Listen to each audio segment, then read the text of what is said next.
Арнаға қош келдіңіздер. Бүгін түрік киносы мен теледидарының көрнекті қайраткері, қоңыр көзді брюнетка Берже Акалай жайлы айтатын боламын. Актрисаның екі некесі де сәтсіз аяқталды.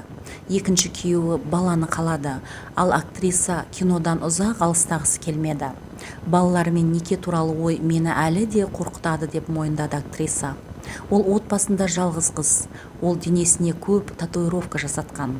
Енді осы және басқа ақпараттарды баяндайтын боламын. Қазақша каналымды қолдап, подписаться бастырмасын басып, жазылып қоюды ұмытпаңыз. Таланты мен тартымды келбеті бар Берже Акалай кадрдың алғашқы көрінісінен бастап өзін ерекше орны бар кино жұлдызы ретінде көрсетті. Жылдан жылға ол өзінің мәртебесін растауды жалғастыруда және оның бүкіл әлемдегі жанкүйерлерінің саны өсуде. Сұлу Берже бала кезінде актриса ретінде мансап туралы армандаған емес. Ол балерина болуы керек еді. Бірақ кездейсоқ жарақат оның болашағын өзгертуге мәжбүр етті. Нәзіктігіне қарамастан Берже шынымен де күшті және мақсаты айқын әйел. Бірте-бірте ол танымалдылыққа қарай жүрді. Ол ауыр сынақтардан өтті, тиісті білім алды және қиындықтарға тап болды. Ол армандауды тоқтатқан жоқ. Тіпті екі сәтсіз некеде де Бердженің махаббатқа деген сенімі жоғалмады. Түрік киносының болашақ жұлдызы 1984 жылы 19 маусымда Стамбулда дүниеге келген. Отбасында ол жалғыз бала болды.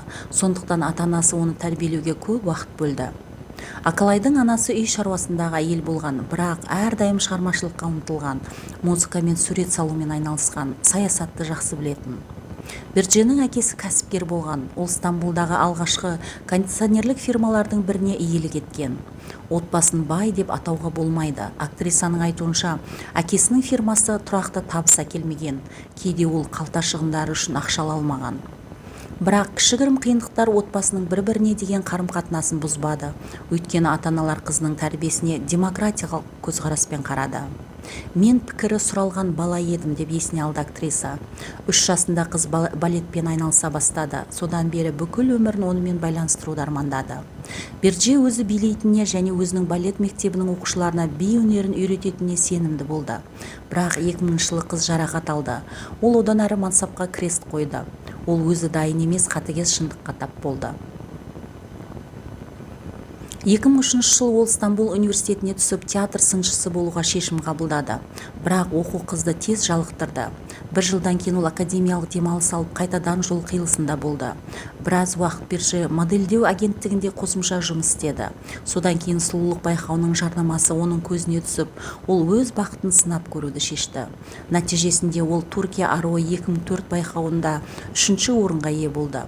Жүлделі орыннан кейін оған жергілікті теледидарда жұмыс ұсынылды. 3 жыл бойы ол спортқа арналған бағдарламаларды жүргізді, жаңалықтарды оқыды. Чемпиондар лигасы аясында өткен матчтарды қарады. Содан кейін мамандықты қайтадан ауыстыруды шешті, актерлық мансапқа. Берже теледидарда жұмыс істеген кезде университетте тағы бір рет өз бақытын сынап көруді шешті. Бұл жолы ол актерларды дайындайтын Халичтің шығармашылық университетін таңдады. 2006 жылы Акалайдың актриса ретіндегі дебюті болды. Ол Тағдыр сериясында эпизодтық рөлге ие болды. Ал 1 жылдан кейін тағы бір сериалда Аси деп пайда болды. Жарқын сыртқы деректері бар актрисаны продюсерлер байқап, оған толық метражды жобалардағы рөлдерді ұсынды.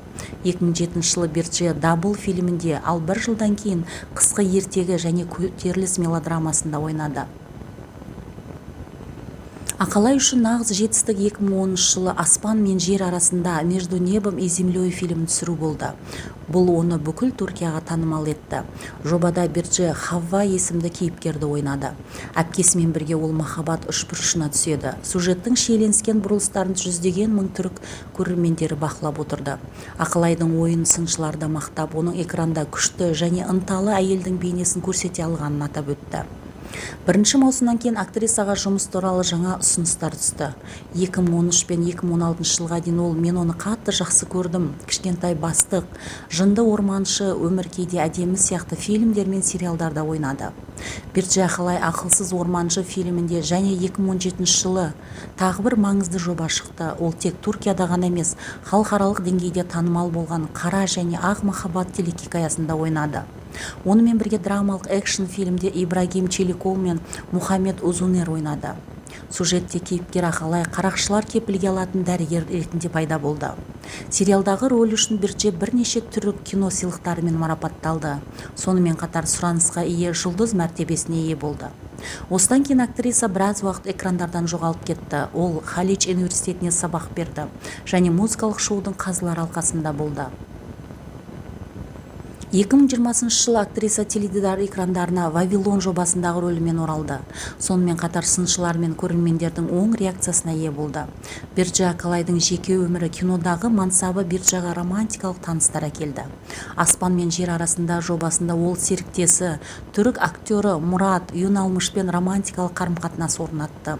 Олар 2011 жылы үйленді, ал 2013 жылы бұл әдемі жұп ажырасып кетті. Бір жылдан кейін кішкентай бастық телехикаясының түсірілімінде Акалай актер Сарп Левендоглумен кездесті және ізбасарларын таң қалдырып бірнеше айдан кейін оған тұрмысқа шықты. Олар іс-шараларға бірге қатысып, әлеуметтік желілерде бірге өмір сүру идиллиясын көрсетті. Алайда 2017 жылы Бирже мен Сарптың арасында ажырасады деген қауесет белгілі болды. Бирже Акалай мен Сарп Левендоглудың ажырасу себебін күйеуі отбасында балалармен толыққанын қалайтындығын, ал танымалдығы тек Түркиямен шектелмеген Акалай ұзақ мансаптық үзіліс алғысы келмейтіндігін айтты. Жанжалдар араларын алыстатты. Стамбулдағы түсірілімде Бирже қолы бос емес кезде күйеуі демалыс ұйымдастыруға шешім қабылдаған. Бирже оған бара алмаған. Кейін курортта баспасөз оның күйеуінің басқа елмен құшақтасып жатқанын байқады. Акалай күйеуінің өзіне опасыздық жасағанын кешірмеді және олардың некелері бұзылды. Құстардың ұшуы сериясының премьерасынан кейін Бирженің Ибрахим Челикөлмен қарым-қатынасы туралы қауесет тарады. Бұл актер жұбайымен ажырасқаннан кейін ғана күшейе түсті. Актриса бұл әңгімеге түсініктеме бермеді. Ибрахиммен бұрыннан келе жатқан достық туралы мәлімдеді. Оның үстіне ол үшінші некеге әлі дайын емес еді. Балалармен неке туралы ой мені әлі де қорқытады деп мойындады актриса. 2021 жылы актриса жүрекпен мәселелері болды. Дәрігерлер оған уақытында көмектесті. Содан бері ол денсаулығына мұқият бақылап отырады. Сонымен қатар ол көптеген жылдар бойы бүйрегімен алысты. Бүйрек тастарын алып тастау үшін операция жасады.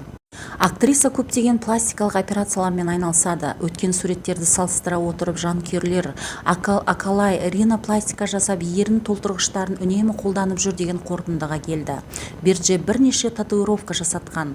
Оның қолында көбелек, ал аяғында мысық мүсіні бар. Акалайдың білегіне бірінші күйеуінің аты салынған, бірақ ажырасқаннан кейін ол түзету жасады. Енді ол жерге гүл боялған. Ол екінші күйеуінің атымен де солай жасады. Сонымен қатар актрисада глобус пен гүлденген бұтақтың татуировкасы бар.